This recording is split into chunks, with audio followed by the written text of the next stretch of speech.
Welcome to the Passive Mobile Home Park Investing Podcast with your host, Andrew Keel. This is the podcast where you can get the education you need to invest 100% passively in the highly profitable niche of mobile home parks. Welcome to the Passive Mobile Home Park Investing Podcast. This is your host, Andrew Keel, and today we have an amazing guest in Mr. Larry Abramowitz from Broadview Capital Partners. Before we dive in, I want to ask a real quick favor. Would you mind taking an extra 30 seconds to please head over to iTunes and rate this podcast with 5 stars? This helps us get more listeners, and it means the absolute world to me. So thank you so much for making my day with that review of the show. All right, let's dive in. Larry founded Broadview Capital Partners in 2014 to acquire, remodel, and rejuvenate distressed and abandoned manufactured housing communities, as well as multifamily and commercial properties. Larry has bought and sold over $40 million in assets and owns and operates 16 mobile home parks in the Midwest and Southeastern United States. Larry holds a BA in manufacturing engineering from Boston University and an MBA in finance and marketing from the Wharton School at the University of Pennsylvania. Larry, we are excited to welcome you to the show today. I'm also very excited. Thanks for having me. I always listen to your podcast. Awesome, man. Well, thank you. And I guess you know how these start out then, right? We'd love to learn about your story and how in the world you got into manufactured housing communities. I live in Miami, Florida, and I was buying, when they were available, I was buying a lot of distressed properties here locally, single family homes. So I did a little bit of everything. I did single family homes, apartments, land, industrial. I did retail and office. So whatever I could buy in foreclosure from the court that made sense, that the multiples were huge, and it was a matter of these are all cash deals, a lot of undisclosed information. So some of it was surprised. When you bought these deals, you didn't know a lot about it. But I started buying those deals and making great returns and multiples. Most of these were, distressed deals, foreclosed deals, abandoned properties. And was this back from 2008, the Great Recession that you started doing this, or how long? No, here was 2000. This started later than that in at least in this area, because a lot of these homes that were in foreclosure, the courts took a long time to get through the process. So a lot of these were delayed way beyond 2008, 2009. I mean, a lot of these cases were in court to the 2012, 13, 14. They were still getting foreclosed. So we were still able to pick up these assets at great prices. So, I did that for a while. Then that dried up. I started 2014 doing this, and then, this kind of dried up. So I moved to multifamily. I studied the different asset classes since I already did them all, or most of them. So I decided to do multifamily just because after analyzing all these classes, I said people need a place to live. You diversify, with the different tenants, you're diversified. So I had never raised money before, and that was the first time I raised money. So I decided to buy, 100 plus unit in Daytona Beach, and that was in 2018. After that, try to buy more multifamily, and the deal, I syndicated that deal. I had never raised money, and for that deal, I raised $4.5 million in about 3 months, just with my network. I was able to buy that deal. We did very well, and I try to buy more of those multifamily deals, and mostly in Central Florida. And at that time, it was getting very hot, the multifamily sector, especially in Florida. So the cap rates were very compressed. And after, doing offers for 6 months to a year, I said I have to find another asset class where I can have deal flow and not lose against the big institutional investors. Somebody told me about mobile home parks. Somebody introduced me to a guy that was doing this for a while, and met with him. He told me what about the asset class. I thought it was interesting. He said, if you're going to do it, you got to go to Mobile Home Park University and at least learn the business. So I went to Frank Roll's class in Charleston, South Carolina. I think he had it at that time. So I went there for the weekend and did the class. And it took me about 6 months to buy my first park. Wow. I mean, I was very meticulous, analyzing every deal. Also, I started looking in Florida, and I was finding that the cap rates were even more compressed in the mobile home parks in Florida than in multifamily. So I said, I'm not going to switch asset classes to buy a lower cap rate. So then I started looking outside of Florida. Found my first deal through a wholesaler in Wichita, Kansas. So it took me a while to pull the trigger. It was also a distressed park, which was kind of my specialty, buying distressed assets. But this, I was used to doing it locally. This was far away. I went to see the asset. I really liked the location. It was next to the best school system there in Wichita. I was actually fencing the school, but it was just one of these properties that were used to be full. The owner inherited the property from his dad, and he basically run it to the ground. So I picked it up very, very inexpensively. I think it was $4,000 a lot. The city wanted it shut down. So my understanding was that this park had been around the block. I think when I went to the city, they said I was the seventh buyer. And the city had changed the code because of this park. They didn't want mobile home parks. And because the owner was so bad with the city, they had put all these clauses where you have to spend a lot of CapEx to be able to, within 90 days of buying the park, you had to do the roads, do tornado shelters, you got to do lighting. They had all these requirements that were, nobody was ever going to buy the park because it didn't work. So I was able to meet with the city, show them what my plans were to bring the new homes. And, but I said, I can't do it in 90 days. I mean, you got to give me a couple of years to get this done and I'll do it. So I convinced them, and they actually changed the code. And then I convinced them also to increase the zoning. So I got it from 62 pads to 79 pads. Oh, fantastic. So that was my first deal. I didn't know anything about the business other than what I learned in the university or the weekend course with Frank. And I just went at it. After I got my dealer's license, bought my first Clayton home, got it installed, made it a model home, and made it my home. So I basically spent about a week every month for the first year living there, and to learn the business and really, try to turn the park around. I mean, I couldn't afford a manager. I had somebody live in the park that still works with me, and she's doing an amazing job with the park. But at the beginning, I couldn't afford it. So we had a deal where, she was still keeping her job, and I was helping her turn the park around. So between both of us, we were able to now got it. I think we're at 55 to 60 occupied lots. When I got it, it was like a 10 or 15. And we brought in, right now, I think we brought in almost 40 homes into this brand new home. So it's, we paved the roads, added street lights, brought in about 40 new homes, sold some, rented some. I also bought used homes. So a little bit of everything, just learning everything from setups to fixing, we had to change a sewer line there. So just that was a really, And when was that that? was When was that when you closed on the Wichita Park? 2020, July 2020. And actually, to top it off, I got really sick with COVID right before closing, and I could not go to the park to close. And it was a crazy thing because I had to close, from my home in Miami. I could hardly speak. I mean, I was very, very sick. And it was a big deal because at that time, the title company couldn't do the closing remotely. And it was a big deal because they made an exception to let me close remotely. Jeez. So I basically took over this deal without even being there. So that was Yeah, your it was first deal. That sounds scary. Let me ask you this, Larry. What was your background prior to all this? I mean, I saw you had a BA in manufacturing engineering. What did you have another life as an engineer? Yes.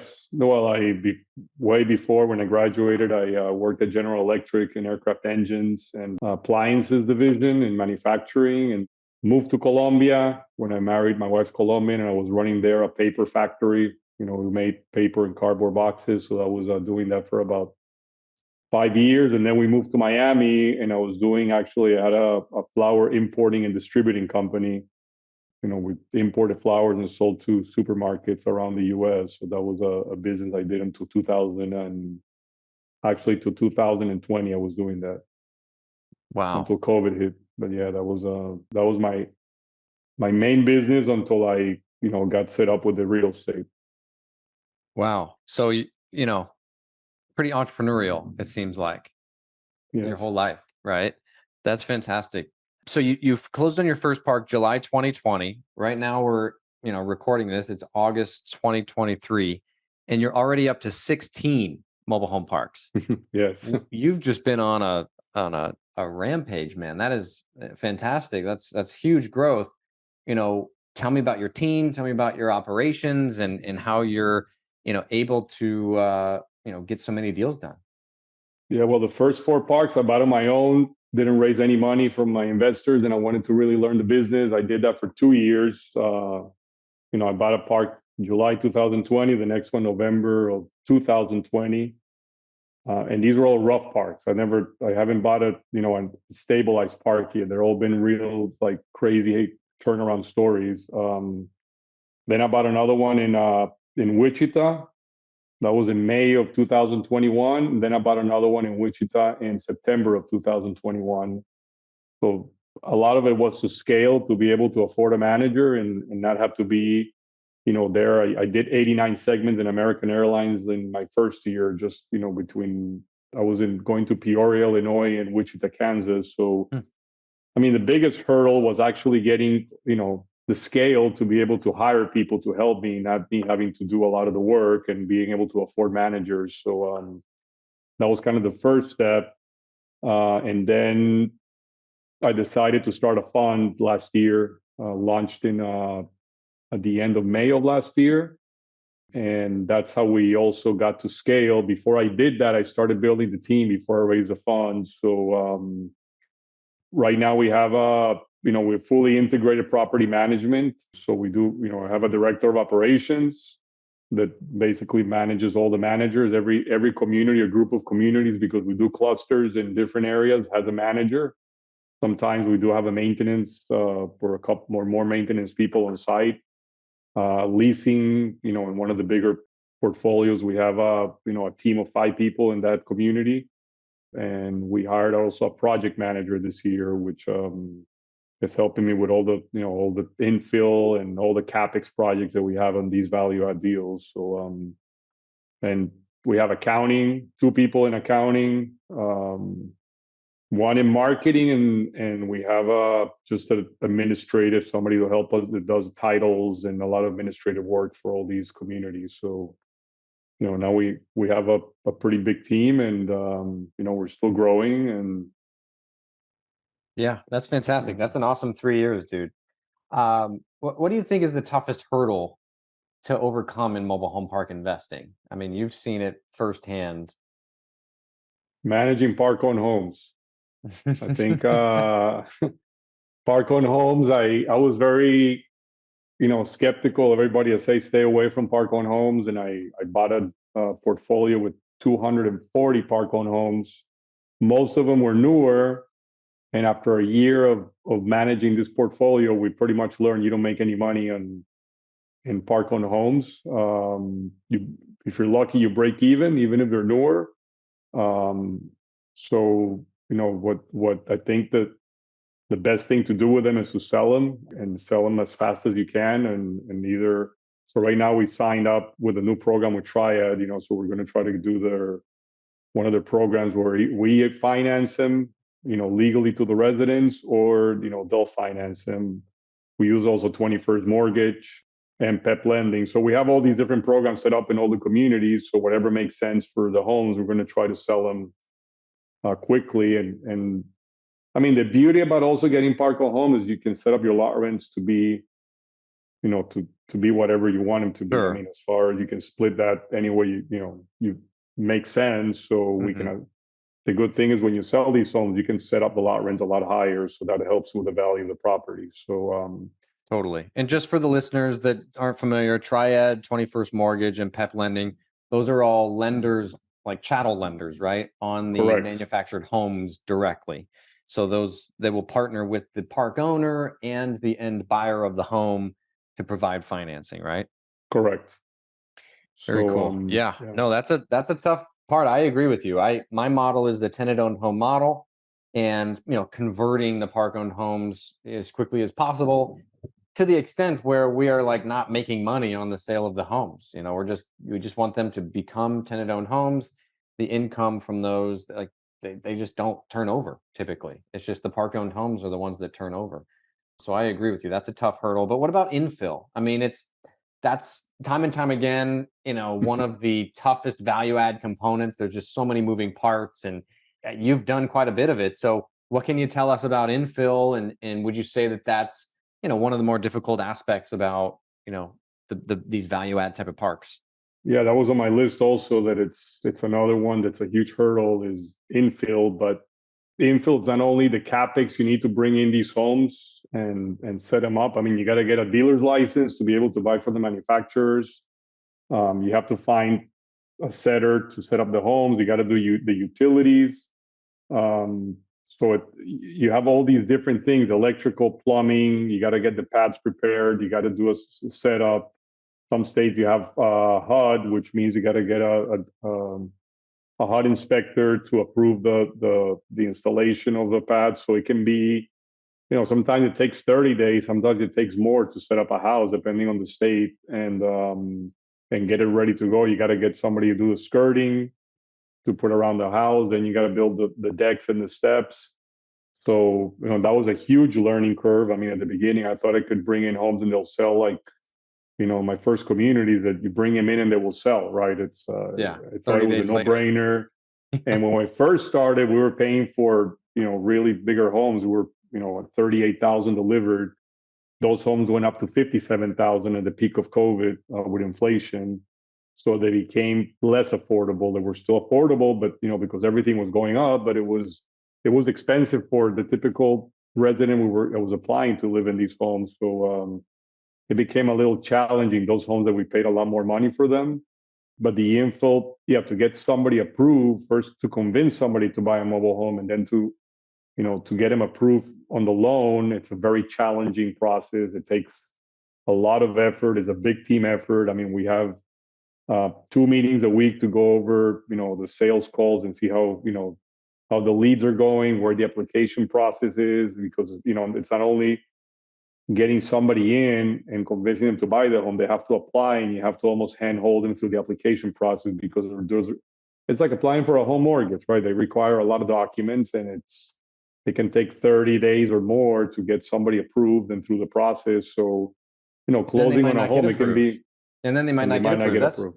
That's what our experience was with 21st Mortgages. Like, hey, you spend all this time, all this effort to kind of get all your ducks in a row. And like you said, you kind of have to hold their hand, to get into the application process. And then at the end, sorry, they don't have a 600 credit score, so they're not going to qualify. And you're like, oh, now I'm back 60 days. I can't get those 60 days back. I got to restart with someone new. So that's why we've done a lot with Legacy. I think you and I spoke about that, where they have like some in-house financing, gives you a little more flexibility. But yeah, there's a lot of options out there, dude. It's tough. What we learned is that, I mean, and you have to rent. If you want to move quickly, you got to have the flexibility to rent these, so you can get the occupancy quickly, high occupancy, and then try to convert them after they're renting. If they like the home and they like where they live, you try to convert them. But you don't make money on the rentals, so it's almost like a break even on the homes. You at least try to break even on the newer homes. You can, because there's not a lot of maintenance. But eventually, we do want to convert them to home buyers, and it's a process. Totally. Is your investing strategy still, the heavy infill value add type of parks, or has your strategy changed, from your first deal to your most recent one? It's definitely changed. I mean, I want to buy parks that are at least 60-70% occupied. I won't buy a 20% occupied park. I think, again, I mean, never say never, unless maybe it's an amazing deal in a great location. But infill is very hard. I mean, and you need a lot of capex, especially if you end up renting. So we still do that. We still bought a big infill community, but again, it was an amazing deal that it was hard to say no. But I like to buy stuff that's a little more stabilized. You can start cash flowing earlier, almost from day one, earlier, or at least in the first year, and then infill and have all the value out of the other, add value in rents and charging back utilities. Lower hanging fruit improve. is what I call it. And my strategy is very similar. It's like, hey, if I can get something 70% occupied, that's kind of ideal. That way it cash flows earlier versus just sitting around, right? But that's really interesting that I think for LPs, investors listening to this, there's an execution risk part of mobile home park investing with these value add deals. And, if you find an operator that's more of a deal junkie that's just focused on always doing another deal and not making sure that their ducks are in a row and that the execution of their projects is prioritized, you could get into trouble. And I've heard about from some other operators that, hey, they closed on a ton of deals, but their infill is taking twice as long and costing twice as much because they're always focused on the next deal instead of getting the projects done and following the pro forma. So that's there's definitely some risk there that I'm glad you brought that up. What mistakes, Larry, have you made that our listeners can learn from in mobile home park investing? Going back to the infill, I mean, I bought too many homes too quick, thinking they would, because they were affordable, we will sell them like hotcakes. So I got stuck with in my first park, I had like 15 homes in inventory at one shot, and I was paying interest on the loan because you get a floor planning loan on these homes. So I was paying interest, I was paying taxes, and I was paying insurance to have these homes sitting in my lot. Plus, I paid all the setup costs out of pocket, and I had all this inventory just sitting at the park waiting to be sold. I guess the mistake I made was that I said I'm only going to sell, because you always hear that everybody in the business, and when I went to MH University and all that, everybody always talks like no park on homes, sell the homes. So I had that in, I was so stubborn with that I said I'm only selling, I'm not going to rent. And after like 6 months of eating all these expenses, I finally decided to rent, and it was life changing for the cash flow of the property. I mean, it was huge to, it did cost me out of pocket because you got to put about 15,000 per home in capex to, for installation and all that. So I learned that I needed a lot more capex if you're going to rent. So what I do now when I perform, I just assume I'm renting every home that I'm bringing in for infill. I don't assume I'm going to sell it. If I sell it, it's a bonus. But not my performance are all about renting. I just say I'm going to rent 100% of the inventory, and if we sell it, it's great. But if we don't, we're still fine because we perform at that. So that was my biggest lesson. Doesn't that conflict with your park-owned home, comment earlier about that being the hardest part? Like, how do you balance that? Well, it does, but now that I'm buying parks that need a few homes only, I'm not too concerned. I mean, the problem is when you're buying a park that needs 70% infill, that is more challenging. But when you need to bring, 10 homes into a park to finish, it's not a big deal. But the idea is to eventually sell them, and we do try to sell them. It's not that we're not going to sell anymore, but at least in my pro forma, I'm being conservative. And I'm saying, well, if we're gonna rent them, worst case is we need more money. And I guess I'm punishing my performance by doing that, but at least I'm being conservative and we'll say more realistic, right? Unless I want to go slower, and then I say we'll sell maybe 3-4 homes a year, but then it can take forever to fill up a park like that. So we try to just predictable, more predictable to be able to rent them, quicker. So no, that makes sense. Larry, what are the most important things that passive investors need to look out for when investing into mobile home parks?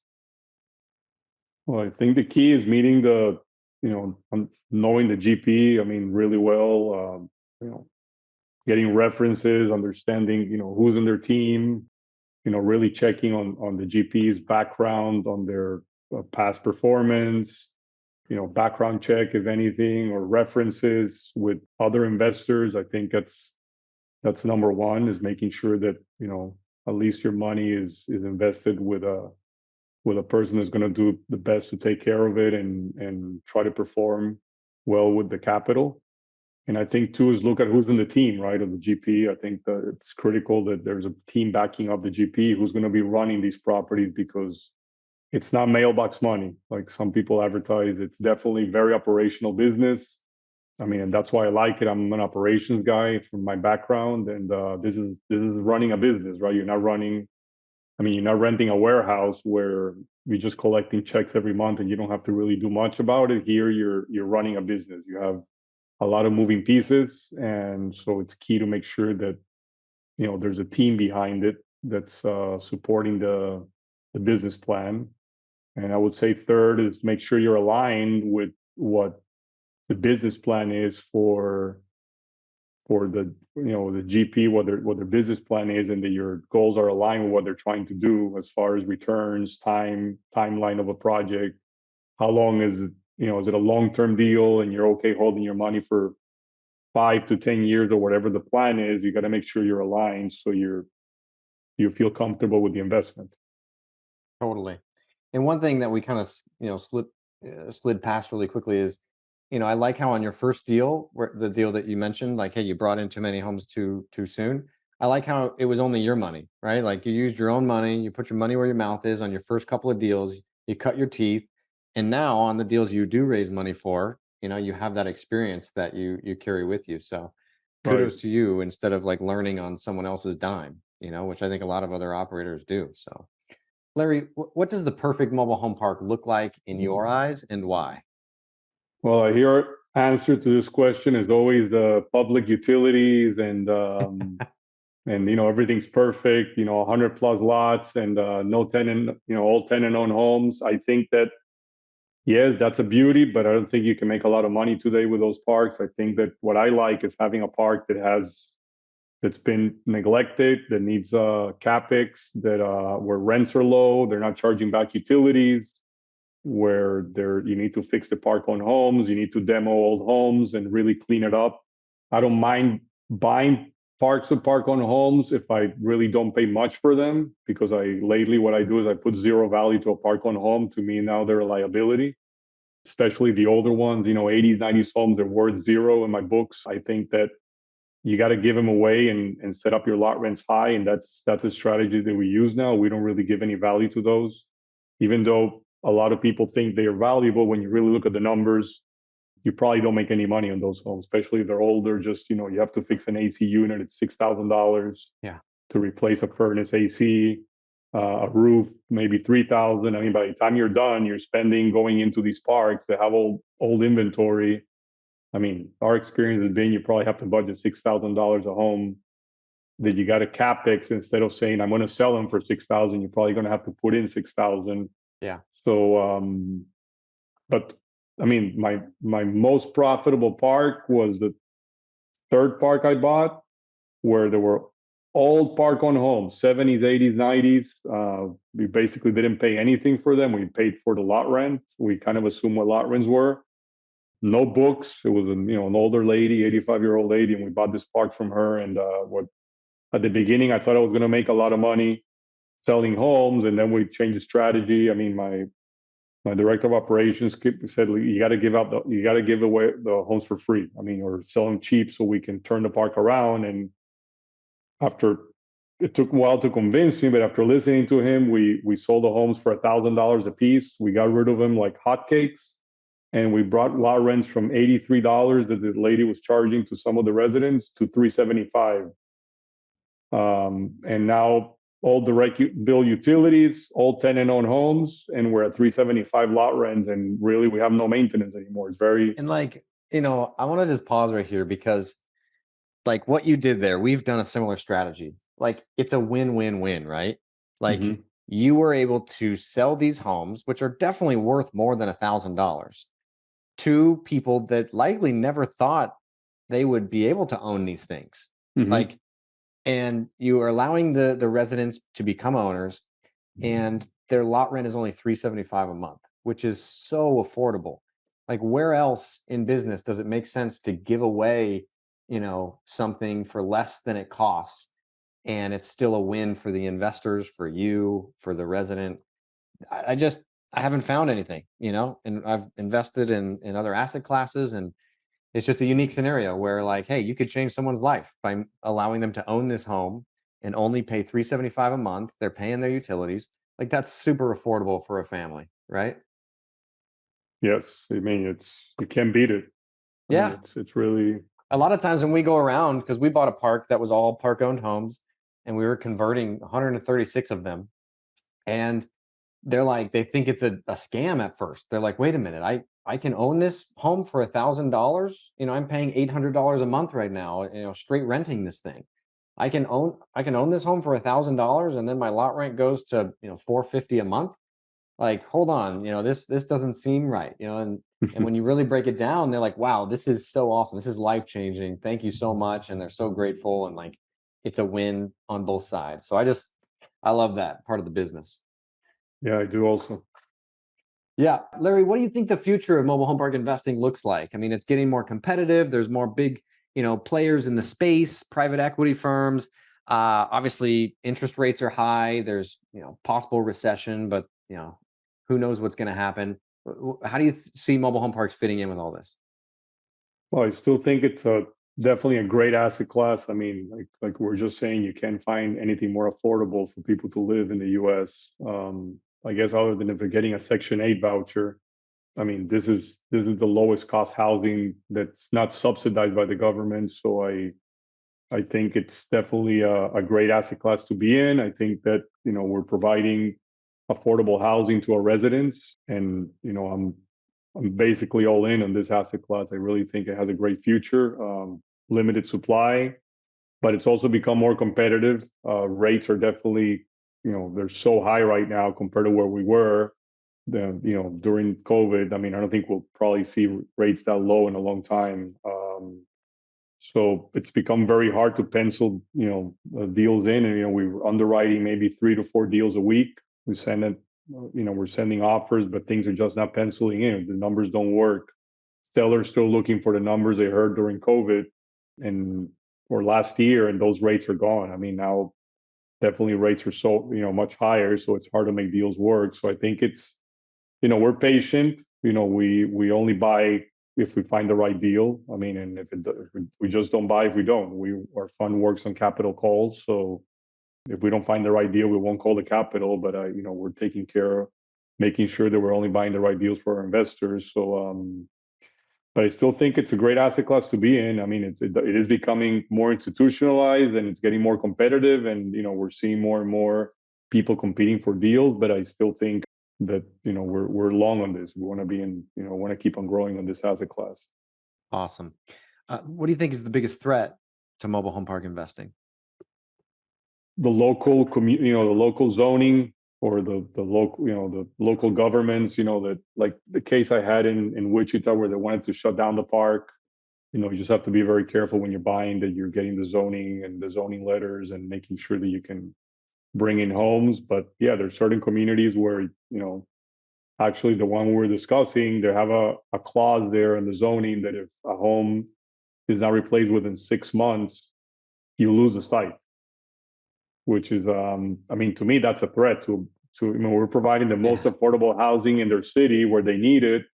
And on the other hand, they're shutting down they want to shut down the mobile home parks. So it's kind of, I understand because a lot of these parks have been neglected by the prior owners. So sometimes the communities don't like them. But what we do is we clean up the parks, we pave the roads, do landscape signage. We're painting all the homes outside. We're making it really nice. Plus, we're re-tenanting a lot of these places, right? It used to be where the police are there, 2, 3, 4 times a day, and eventually they never come back. That's what you want from from our parks. So that's kind of what we've been able to achieve almost in every deal we bought. Where, when in my first community, I saw the police having a coffee a block down the park. I was having breakfast there, and I asked him, how's the park doing? It was about a year after we bought it, and they almost hugged me. They said, you know what, it's amazing what you've done with it. And they were so happy that they didn't have to go and deal with with crime there every day. I guess they were bored, because there was nothing else to do. But yeah, it was that's what we try to do. I mean, so it's a challenge. Yeah, it's working with these cities to understand that we are making things better and providing affordable housing, and to work with us on the zoning.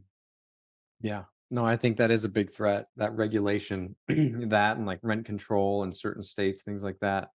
Wow. Yeah. No, one thing that you said that resonated with me was the fact that the city, if you don't fill the lot within 6 months, you lose the ability to fill that lot. And like, adding affordable housing to these type of markets like the Wichitas and these other secondary Midwestern markets, it doesn't make sense for developers to go in there and build affordable housing, like single family duplexes, things like that. Typically builders make a profit off of the nicer luxury homes if they're going to develop a subdivision or something like that. So it is sad, and we've ran into the same issue where you have to go sit in front of the board, the city council, and prove your case that, hey, we're going to improve this place, we're not going to run it into the ground. And I think it's becoming more and more common that the municipalities will require like an age minimum, where it's like, hey, we're buying a community right now, and if any home gets torn out of there, you have to bring in a home that's no older than 10 years old into the community. So they're trying to get brand new home stock, so that which that makes sense in some markets, but not every market can afford a brand new, now that homes are $60,000 instead of 25,000, what they were before COVID. It changes the narrative. So I agree. There's definitely risk there around like the regulation and stuff. Larry, if any of our listeners would like to get a hold of you, what would be the best way for them to do so? Yeah, they can email me at larry@broadviewcap.com. And also we have a website, broadviewcap.com, or broadviewcommunities.com, which is our property management. Awesome. Larry, thank you so much for coming on the show and dropping all these golden nuggets. Oh, thanks for having me. It was great. Yeah. What is one last bit of important advice you would give an interested passive mobile home park investor just before we sign off? I mean, I think that if they're on the sideline, I think it's, bet the operator and go for it, because I think it's a great asset class to be in. I mean, I just big believer this is a long-term growth strategy for your wealth. Totally. Well, thank you so much again for coming on the show, Larry. Thank you for having me. That's it for today, folks. Thank you so much for tuning in. Hey, are you getting value out of this show? If so, would you mind please going over to iTunes and leaving the show a quick 5-star review? I have a goal of hitting over 100 5-star reviews by the end of 2021, and it would mean the absolute world to me if you could help contribute to that. Thanks ahead of time for making my day with your 5-star review of the show.